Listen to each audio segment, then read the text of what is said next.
네, 우리가 계속해서 로마서 말씀을 살피는 중에 있는데요. 오늘 세 번째 시간입니다. 우리가 읽은 13절 내용은 계속해서 바울의 로마 방문에 대한 계획과 또 성도들에게 그 목적하는 바를 알리고 있는 내용의 일부입니다.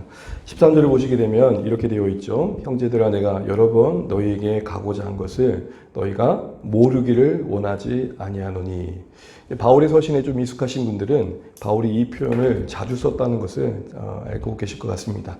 너희가 모르기를 원하지 아니하노니. 형제들아, 너희가 모르기를 원하지 아니하노니 라는 표현들은 바울이 어떤 중요한 지식과 사실을 전달할 때 종종 사용했던 전형적인 표현입니다. 그래서 한 예를 보게 되면 우리 화면을 보실까요? 데살로니가서 4장 13절 보시게 되면은 이런 표현이 나와 있죠. 부활의 소망을 격려하면서 이렇게 얘기합니다. 같이 한번 읽어볼게요. 형제들아, 자는 자들에 관하여는 너희가 알지 못함을 우리가 원하지 아니하노니 이는 소망 없는 다른 이와 같이 슬퍼하지 않게 하려 함이라. 아멘. 형제들아, 그리고 우리가 원하지 아니하노니 너희가 알지 못함을 모르기를 원하지 않으니. 이 말씀은 무엇일까요? 정말 꼭 알았으면 좋겠다라는 진실한 마음들을 담아내고 있는 표현인 거죠. 그런데 여기서 특별히 오늘 13절에 정말 교회가 알았으면 하는 게 뭐였습니까? 여러 번 교회 가운데 가기를 계획했고 시도했었다는 것입니다. 그런데 현실적으로 지금 13절 우리가 끝절에 보게 되면은 길이 막혔던 것이죠. 뭔가 길을 계획했는데 지금 막힌 상황을 경험했다라는 겁니다. 특별히 막혔도다 이 말은 문법적으로 신적 수동태입니다. 다시 말해서 바울도 아는 거예요. 이유는 잘 모르겠지만 하나님께서 지금 길을 막고 계신다는 걸 느꼈던 거죠. 이렇게 계획은 했지만 번번이 그 계획이 무산되는 상황에 바울도 처한 겁니다. 여러분, 바울이 모든 일을 계획할 때 대충 했겠습니까? 우리가 오늘 새벽에도 살펴봤지만 10절에 보게 되면은 나아갈 길을 구하기 위해서 뭐라고 말할까? 10절에 하나님의 뜻 안에서라고 그랬거든요. 깡제는 항상 하나님의 뜻이 기준이었고 그의 판단의 근거였습니다. 이렇게 여러 번 가고자 하는 그 모든 선택들 속에 하나님 뜻을 고민했을 겁니다. 범사에 신중하게 주님의 뜻을 구하고자 했을 거라는 거죠. 그런데 지금 계획대로 되지 않는 상황을 만난 겁니다. 여러분, 바울의 인생을 보면 이런 경우들이 종종 소개되고 있는 걸 보게 됩니다. 대표적인 것 중에 하나가 뭡니까? 2차 전도여행을 하다 보면 아시아 쪽으로 계속 가려고 했죠. 그의 의지와 사역의 계획은 아시아 쪽으로 가야 되겠다라는 생각을 했었습니다. 그런데 항상 하나님께서, 성령께서 예수의 영이 막았다라고 성경은 그것을 언급합니다. 그러다 결국 뭘 보여주십니까? 마게도냐의 환상을 보여주시죠. 와서 우리를 도우라는 그 환상을 보고 결국은 빌립보, 유럽 땅으로 그 발걸음을 옮기게 됩니다. 아시아로 가려고 했던 그 걸음이 유럽으로 옮겨지게 된 거죠. 이처럼 바울은 그 인생이 하나님께 바쳐진 바 되었고 늘 항상 하나님의 뜻을 따라 구했지만 하나님의 뜻을 따라가는 삶 속에 그의 계획한 바가 늘 계획대로 되지 않는 상황들도 경험했다는 것이죠. 여러분, 우리도 그럴 수 있겠죠. 우리가 하나님을 위해서 여러 일들을 계획하고 또 염원하고 그래서 뭔가를 구체적으로 시도해 갑니다. 그러나 때로는 그것이 어떤 환경이 안 되든 상황이 안 되든 열리지 않을 때가 있더라는 겁니다. 오늘 바울의 표현처럼 막힐 때가 있더라는 것이죠. 그럴 때 우리는 어떻게 해야 될까? 오늘 새벽에 봤던 10절 말씀 다시 한번 보시게 되면 이렇게 되어 있습니다. 제가 한번 읽을게요. 어떻게 하든지 이제 하나님 뜻 안에서 너희에게 나아갈 좋은 길 얻기를 뭐하노라? 구하노라. 일단 구한다는 말은 기도한다는 것이죠. 포기하지 않고 다시 한번 하나님의 은혜를 구하고 기다리고 있습니다. 고집일까요? 아닐 겁니다. 그 주어진 상황 속에서 어쨌든 하나님 뜻이 이루어지길 바라는 간절함이겠죠. 그래서 하나님께서 새로운 길을 열어주신다면 그 길을 따라가겠다라는 인도하심을 구하는 겁니다. 여기서 우린 여러분, 기도가 뭔지를 다시 한번 생각해 보게 됩니다. 기도가 뭡니까? 기도는 우리에게 어떤 문제를 해결하고 성취해가는 방법일 때가 참 많습니다. 맞죠? 하나님 우리의 필요를 기도 가운데 채워주시니까요.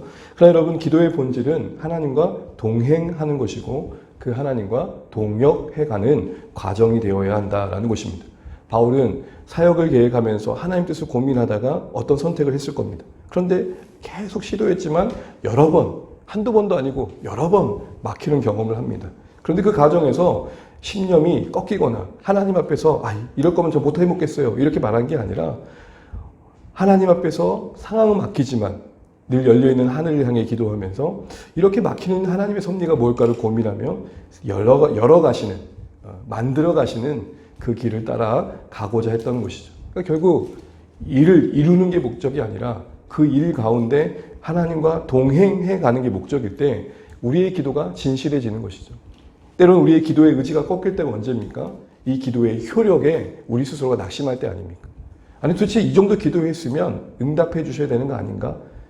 그런 생각들이 우리 스스로 걸려 넘어지게 하는 거죠. 그러나 여러분, 기도의 본질은 하나님과의 교제입니다. 기도의 본질은 하나님과의 동행입니다. 희노애락의 인생 속에 그 모든 상황이 하나님과 함께하는 시간들이 되어가는, 하나님께서 우리에게 주신 은혜의 방편이 뭐냐? 기도라는 것이죠. 이런 것들을 우리가 기억하면서 오늘 바울이 그 사역의 여정 속에 보낸 이 로마서의 편지에 그의 이 고백 속에서 우리도 주님과 함께하는 삶을 어떻게 살아갈지를 배워가게 됩니다. 겸손히, 때로는 상황이 맞는 상황 속에서도 하나님의 더 크신 계획이 있음을 볼 줄 알고, 일이 쉽게 풀리지 않은 상황에서도 쉽게 낙심하지 않고 기도로서 하나님과 동행해 갈 수 있는 그런 과정으로 만들어 갈 수 있는 우리 모든 주 안의 가족들 되시기를 주님의 이름으로 축복합니다. 여러분, 신호등을 앞에 섰을 때 여러분 파란 분만 신호등은 아닐 겁니다. 때로는 빨간 분도 신호 역할을 하고 있는 거고, 때로는 화살표 방향도 신호의 역할을 하고 있는 겁니다. 모든 환경들이 열리는 것만이 하나님 뜻은 아니라는 것이죠. 그래서 선하신 하나님 앞에 우리가 늘 겸손히 기도하고 모든 상황 속에서 하나님과 동행할 수 있는 이 일들에 기도 가운데 들어줄 수 있으면 좋겠습니다.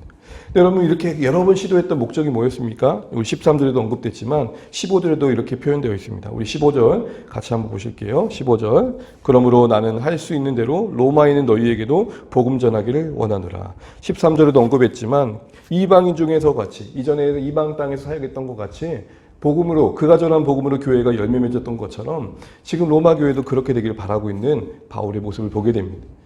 우리가 새벽에도 살펴봤지만 8절에 보게 되면 이 온 세상에 로마 교회에 대한 이야기가 들려질 만큼 로마 교회는 나름 유명했던 것 같습니다.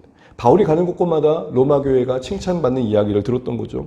그러나 그럼에도 불구하고 그들에게는 복음이 재차 들려져야 할 현실을 안고 있다는 겁니다. 여러분, 우리의 신앙도 그렇습니다. 나름 잘하는 것들이 있으시죠? 나름 교회 공동체 가운데서 칭찬받는 것들이 있고 격려받으신 것들이 있을 겁니다. 그러나 그것만 가지고 신앙생활을 하는 건 아닌 것이죠. 우리의 약점이 있고 부족함이 있고, 하나님이 공동체와 말씀과 상황 속에서 그 복음의 원리를 따라 다스려 가시고 빚어 가시는 영역들이 우리 모두에겐 예외 없이 있는 것입니다. 저에게도 있고 우리 모두에게 있는 것이죠. 그래서 여러분, 우리가 예전에는 우리가 잘하는 것을 격려받고 그것만을 생각하면서 신앙생활 하면 행복할 수 있겠지만, 하나님은 되어지지 않는 영역들을 가지고 우리를 또 아름답게 빚어가시는 부분도 있다는 것들을 기억해야 될 겁니다. 복음의 본질적인 말씀 앞에 늘 서야 될 자리에 우리가 있다는 것이죠. 왜냐하면 어디에 이르든지, 바울이 그런 고백을 하잖아요. 어디에 이르렀든지 간에 나는 예수의 표대를 향해 나아간다. 어디에 있든지 간에 예수의 온전함을 비춰보면 늘 부족한 게 우리인 거죠. 우리가 사랑한다고 하나 하나님의 수준의 사랑을 할 때가 어느 때겠습니까? 우리가 헌신한다고 하나 주님의 헌신을 닮은 모습을 닮아가기에는 또 얼마나 많이 부족합니까? 바로 이러한 것들을 생각하면서 복음에 합당한 자로 살아가는 데 있어서 우리는 언제나 부족함을 깨닫고 복음이 들려져야 할 자리에 있다는 것을 우리는 기억해야 될 것 같습니다. 그러면서 이렇게 나아가길 바라고, 그래서 복음으로 교회를 견실하게 세우고 열매를 맺도록 돕고자 하는 이 사명감을 가지고 나아가는 바울의 중심에 어떤 마음의 동기가 있는가라고 할 때, 여러분은 앞뒤 15절 앞뒤를 보게 되면 먼저 14절에 이런 표현이 있습니다. 우리 14절은 성경 구절 함께 보면서 읽어보겠습니다. 함께 읽습니다. 헬라인이나 야만인이나 지혜 있는 자나 어리석은 자에게 다 내가 빚진 자라. 헬라인이나 야만인이나 지혜 있는 자나 어리석은 자에게 내가 다 빚진 자라 라고 말을 하고 있습니다. 여기서 빚진 자라는 말은 뭘 말하는 겁니까? 자신이 구원받은 신자됨에 있어서 하나님의 사랑과 긍휼이 참 크다는 것을 바울은 늘 잊지 않고 있다는 것입니다. 이 빚진 마음이라는 것은 늘 하나님이 자신을 구원하신 사실 안에서 그 하나님의 사랑이 너무나 크고 베푸신 긍휼이 너무나 크게 늘 기억되고 있다는 것입니다. 이런 마음을 품었던 데에는 바울의 그 인생의 특별한 경험과 그 부르심의 특별함이 있었을 겁니다. 여러분, 바울이 얼마나 열심히 있었습니까? 바울이 얼마나 그 열심을 가지고 예수 믿는 사람들을 핍박했었습니까? 그의 과거가 그렇게 화려했던 만큼 하나님께서 원하시지 않는 방향으로 열심을 냈던 만큼 돌이키는 그 시간들 속에 그는 그의 하나님의 부르심의 은혜가 더 컸을 겁니다. 그 은혜가 컸던 만큼 그의 빚진 마음은 더 컸겠죠. 오직했으면 여러분 늙어서도 디모데전서에 보게 되면은 여전히 죄인 중에 괴수란 말을 고백하고 있겠습니까? 여러분 그 정도의 헌신을 했으면, 그 정도의 여러분 희생을 했으면 사실은 마치 희미해지는 것처럼, 물 타는 것처럼 그의 지난날의 잘못이라는 게 그렇게 크게 기억되지 않을 것 같은데, 그는 언제나 하나님 앞에 설 때마다 벌거벗겨진 그의 모습 속에 지난날의 스데반의 죽음을 마땅히 엮이며 함께 군중들과 함께 손가락질했던 시간들이 기억났을 것이고, 그렇게 무지한 가운데 그것이 하나님을 위한다는 줄 알고 열심히 교회를 핍박했던 그 안타까운 순간들, 여러분 영화 바울을 보시면 기억나십니까? 그 과거를 회상하는 바울이 얼마나 괴로워합니까? 그래서 그 어머니 그리고 소년, 소녀, 영화 속에 등장하는 그 수많은 사람들이 얼마나 바울에게 있어서 아픔을 겪었던 사람들이에요. 바울에게 늘 그게 짐이 되잖아요. 그런 상황 속에서 바울은 빚진 마음을 떨칠 수 없었을 겁니다. 그런데 여러분 이 빚진 마음이 그를 넓힙니다. 14절을 다시 보시면 헬라인이든 야만이든, 여러분 이건 당시에 이방 세계 사람들의 여러 계층을 표현하는 어떻게 보면 상투적인 표현이었습니다. 그러니까 헬라인이라는 것은 당초의 대륙 문화 자체가 헬라적인 문화가 많으니까 헬라 언어를 쓰고 헬라 문화를 친숙히 여기고 헬라의 교양을 갖고 있는 사람들과 그렇지 않은 사람들을 분류했던 것 같습니다. 지혜 있는 자도 헬라인을 받고 있고 야만인도 어리석은 자를 받고 있는 거죠. 사람들은 헬라인이든 야만이든 이렇게 분류하지만 빚진 마음을 갖고 있는 바울에게는 모두가 예수의 은혜가 필요한 사람으로 바라봐졌다는 겁니다. 여러분 이게 놀라운 겁니다. 정말 예수 믿고 난 다음에, 우리가 정말 하나님 나라를 알고 난 다음에 달라진 게 뭡니까? 이 세상에서 정말 삐까뻔쩍한 것들조차도 그렇게 빛나지 않더라는 거죠.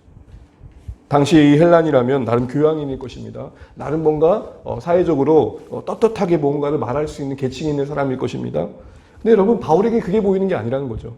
당신이 헬라인이든 야만이든 예수 필요한 사람, 예수 필요한 사람, 예수 필요한 사람, 예수 필요한 사람, 하나님 나라가 필요한 사람, 이렇게 바라봐졌다는 것입니다.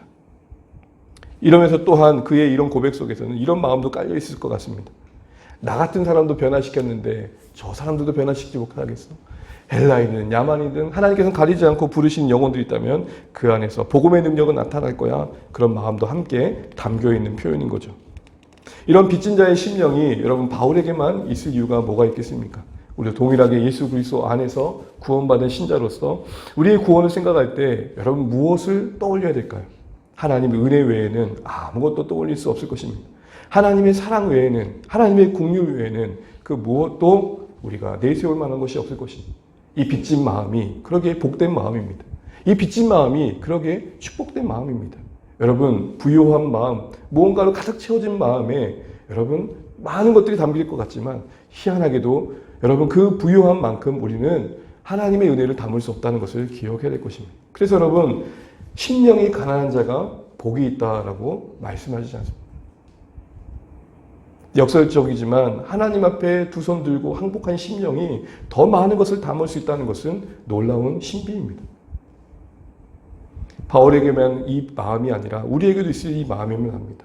왜 바울이 그렇게 고생하면서 로마 교회를 세우려고 이렇게 여러 시도를 하고 있고 또 무엇보다도 어쨌든 찾아보려는 노력들을 포기하지 않고 있는가 할 때에 그 마음을 붙들고 있는 것은 빚진 마음입니다. 사랑하는 주안의 가족 여러분, 우리의 사역이 지치지 않기 위해서, 주님을 위한 우리의 삶이 무력해지지 않기 위해서 우리가 뺏기지 말아야 할 것 중에 하나는 무엇입니까? 빚진 마음입니다. 바꿔 말하면 우리가 은혜 받은 자라는 것을 늘 잊지 마십시오. 아침에 눈을 뜰 때마다 당연시 여겨지는 하루하루 일과들을 보내실 때마다 그 속에서 여러분 우리 마음은 정말로 하나님의 은혜로 인해서 부여해 주셨으면 좋겠습니다. 오늘도 빚진 자가 하나님께서 허락하신 한 날을 살아갑니다. 이 빚을 갚는 마음으로 관계를 맺고 이 빚을 갚는 마음으로 하나님의 사역을 감당할 때 우리에게 하나님께 주신 복이 더 크다라는 것들을 잊지 마시고 이 빚진 마음으로 섬겼던 바울을 따라 우리도 동일한 마음 가지고 섬길 수 있기를 바랍니다. 두 번째로 오늘 이 바울이 그렇게 로마 교회의 복음을 나누고자 했던 이유는 무엇보다도 복음에 대한 신뢰가 있었습니다. 그래서 오늘 바울은 복음을 부끄러워하지 않았다라고 말합니다. 우리 16절 말씀 다시 한번 읽어보겠습니다. 16절입니다. 시작. 내가 복음을 부끄러워하지 아니하노니 이 복음은 모든 믿는 자에게 구원을 주시는 하나님의 능력이 됩니다. 우리 전반부만 좀 보겠는데요. 복음을 부끄러워하지 않는다 말합니다. 여러분 이 복음을 부끄러워하지 않는다는 바울의 고백이 어떻게 와닿으시는지 모르겠습니다. 보통 복음을 부끄러워하지 않는다 그러면 많이 떠오르는 모습은 전도의 현장에서 못 사람들에게, 모르는 사람들에게 전도지를 나눠주거나 소식지를 전해줄 때 우리의 모습을 함께 떠올리게 될 것 같습니다. 대부분 우리는 낯선 사람을 원하면 사실은 어색합니다. 부끄럽기도 하고요. 사람마다 기질마다 다르겠지만 사실은 저도 처음 보는 사람을 만나면 좀 뻘쭘하죠. 어떻게 해서 또 말을 걸어야 될지, 어떻게 또 말해야겠지. 어렵게 말을 걸었는데 쌩 하고 가면 여러분 마음이 어떠세요? 내가 너 얼굴 봤다. 내가 너 기억한다. 막 이러고 있잖아. 막 마음속에서 정말 뭔가 올라오는 것도 들리고 내가 당신에게 이렇게 무시당한 사람이 아는데.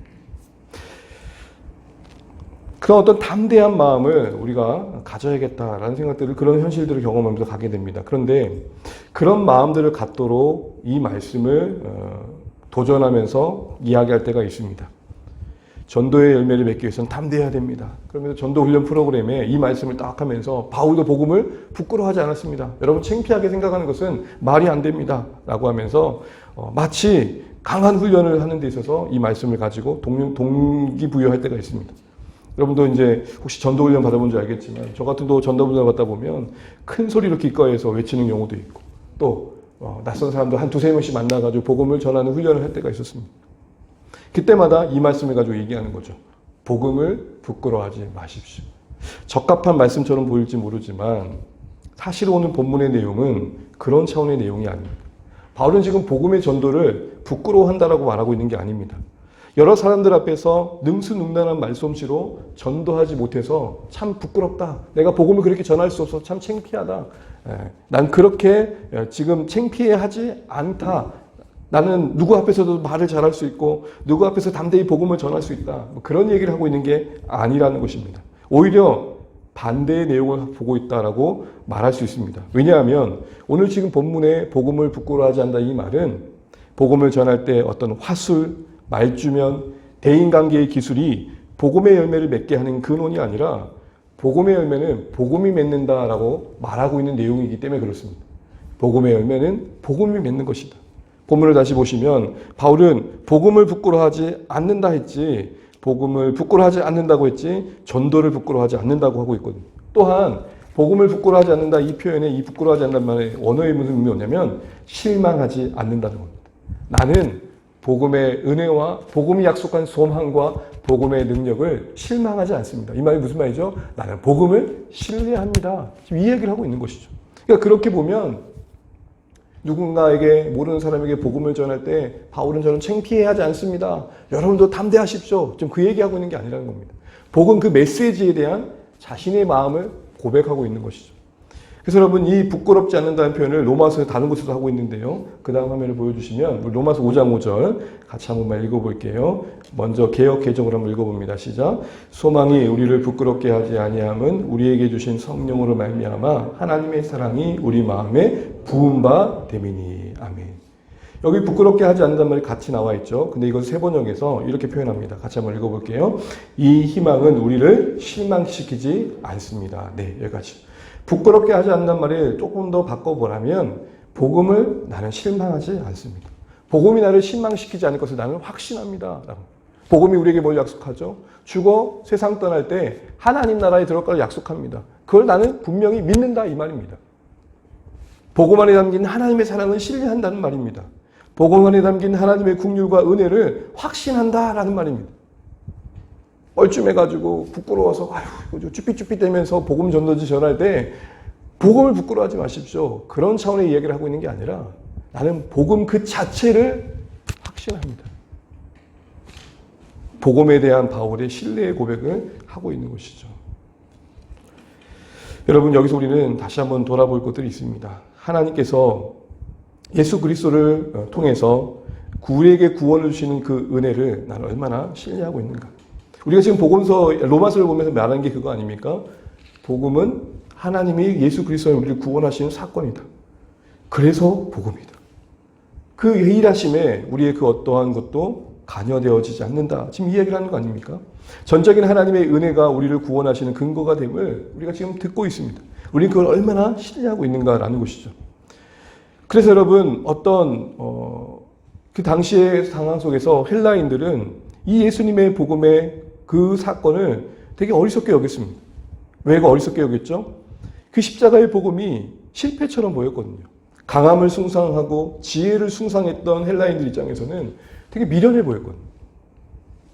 그러나 하나님의 그 어리석음이 사람보다 지혜롭다는 확신을 가지고 지금 바울은 난 기꺼이 복음을 신뢰한다, 자랑한다 얘기하는 것입니다. 유대인들은 어땠습니까? 저주의 십자가라고 말하면서 유대인들은 이 십자가를 꺼려했고 예수님을 꺼려했습니다. 근데 바울은 복음이면 충분하다, 지금 그 얘기를 하고 있는 것입니다. 말주변이 부족하고 소심한 모습으로 사람들 앞에 설 때가 있지만 나는 거기에 내 복음의 역사가 달려있다고 생각하지 않는다. 구원은 복음 그 자체에 달려있다. 지금 그 얘기를 계속하고 있는 것입니다. 우리는 그럼에도 불구하고 현실 속에서 이 복음 그 자체에 대한 신뢰보다는 다른 반복놈들이 더 언급될 때가 있습니다. 어떻게 하면 더 많은 사람들에게 복음을 더 매력적으로 보이게 할까 이런 생각을 할 때가 있습니다. 십자가를 소위 포장하려고 한다는 것이죠. 어떻게 하면 사람들이 재란 이야기를 들을 때 조금 더 편안한 마음으로 들을 수 있을까? 어떻게 하면 사람들에게 예수님을 더 매력적으로 보이게 할까? 이런 얘기를 한다는 것입니다. 그래서 여러분 예수님을 그 복음을 그 피 묻은 복음을 어떻게 보면 이 땅에서 좀 풍요로운 삶을 살기 위한 교양의 방법 정도로 제시할 때가 있습니다. 이왕 다른 종교보다는 예수님 믿으십시오. 그럼 마음의 평안도 없고 얼마나 좋아요. 나름의 여러 가지 말들을 하지만 복음의 본질적인 핵심보다는 복음의 주변거리를 가지고 이야기할 때가 많다는 겁니다. 예수 믿으면 그래도 나아요. 아이고 절에 가는 것보다 나아요. 아이고 108번 하는 것보다 한 번 기도하는 게 낫지. 여러 가지 이야기하면서 본질을 이야기하지 못하는 거죠. 그런데 여러분 우리는 복음의 본질도 복음으로 부르시는 하나님 일하심에 참여할 수 있어야 된다라는 말을 오늘 바울이 복음을 부끄러워하지 않는 고백 속에서 확인하게 됩니다. 그럼 복음은 뭡니까? 복음은 창조주 하나님을 선포합니다. 이 세상의 창조주 하나님을 떠나 그 진노의 심판 아래 영원한 형벌을 받을 자리에 있음을 선포합니다. 그게 빠지면 복음이 아니죠. 복음은 구원자 하나님을 선포합니다. 그런 세상을 향해 긍휼의 손길을 베푸시고 예수 안에서 우리를 되찾고자 하시는 하나님의 사랑을 말하는 것입니다. 복음은 심판자 하나님을 선포합니다. 이것은 결국 믿느냐 안 믿느냐는 것은 단순히 교양 과목 하나 듣고 안 듣고의 문제가 아니고 생명과 직결된 문제임을 말하고 있더라는 것이죠. 그러게 여러분 우리는 복음에 대해서 얼마나 신뢰하고 이 순수한 복음을 통해 구원의 역사를 이루신 하나님 일하심을 얼마나 신뢰하고 있는가 돌아볼 필요가 있는 것입니다.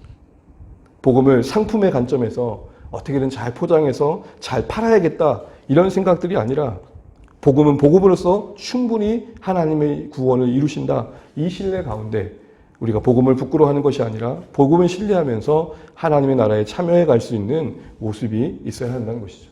그래서 여러분 섬길 때 VIP들에게 복음을 나눌 때는 복음을 그대로 나누십시오. 우리는 죄인이고 그래서 죽을 수밖에 없는 인생들인데 하나님께서 예수 안에서 우리에게 살 길을 여셨다. 너도 나와 함께 그 예수 안에서 하나님 나라에 같이 가면 좋겠다. 여기 왜 뭐 더할 게 있고 뺄 게 있겠습니까? 그 복음의 복음으로 그 복음의 복음됨으로 하나님은 지금도 문 영혼을 부르고 계신다는 겁니다. 그럼 여러분 바울은 왜 이렇게 복음을 자랑하고 신뢰할 수 있었고요? 뒤에 얘기한 것처럼 그것이 어떤 내용인지 무엇 때문인지가 16절 하반절과 17절에 나와 있습니다. 이것은 내일 새벽에 이어서 살펴보도록 하겠습니다. 오늘 말씀을 맺죠. 오늘 계속해서 바울은 로마의 방문의 계획을 쭉 나누면서 얼마나 그가 간절히 로마로 가고자 했는지에 대한 이야기를 하고 있습니다. 그 가운데 그는 하나님 뜻이라고 생각하고 여러 번 시도를 분명히 했지만 또한 그만큼 여러 번 막히는 상황들을 경험합니다. 그러나 그 막힘이 그를 꺾었던 게 아니라 또 다른 하나님의 새로운 인도하심을 구하며 기도로 향하게 했던 것입니다. 사랑하는 성도 여러분, 우리가 하나님과 함께 동행해 가면서 기도로서 동행해 가고 기도로서 동역해 갈 수 있기를 바랍니다. 새로운 은혜를 구하고 새로운 길을 찾는 그 일에 포기하지 않는 기도가 있으시길 바랍니다. 또한 바울은 무엇보다도 그렇게 열심히 가고자 했던 이유는 복음으로서 로마 교회를 세우기 위함이죠. 복음은 우리의 평생에 계속해서 필요한 말씀이라는 사실입니다. 그 복음의 풍성함과 부유함에 이르기 위해서 우리는 언제나 복음을 더 가까이 해야 한다는 것이죠. 또한 이 바울은 이 복음에 대해서 빚진 마음이 있었습니다. 그리고 그 복음을 무엇보다도 신뢰했던 것이 그 마음의 동기였음을 보게 됩니다. 복음을 복음으로서 충분히 신뢰하고 우리 안에 은혜의 빚진 마음이 늘 살아있어 우리에게 부르신 삶의 자리가 하나님께서 복음 안에서 문영을 부르신 그 일들에 쓰임받는 여정이 되시기를 바랍니다. 다시 한번 이 새벽에 이 시간에 기도하실 때 하나님 복음을 신뢰하게 해주십시오. 무엇보다도 내 안에 빚진 마음 회복되게 도와주십시오. 하나님 나의 삶에 또 섬김의 자리에 뭔가 막힐 때마다 포기하지 않고 기도하는 믿음을 주십시오. 이렇게 은혜를 구하며 주의 도우심을 간구할 수 있는 오늘 이 기도의 시간 되시기를 바랍니다.